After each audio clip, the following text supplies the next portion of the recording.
You edited it to make it look like I did it in a minute. Yeah.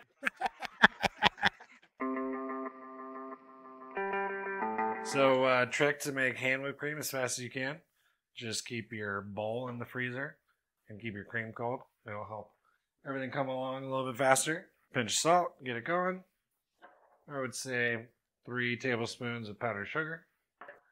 And I don't love too much vanilla, so just a little nip of vanilla. And then you just whisk away. I'm not really doing a traditional whisking around. I'm just kind of back and forth. You're just trying to get as much air into that fat as possible. Normally we would just use a KitchenAid for this, but sometimes you gotta make things on the fly.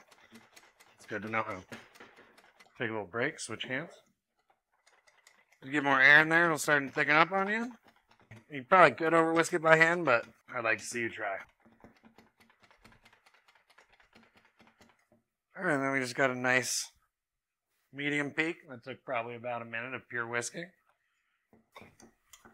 Keep that in the fridge for later.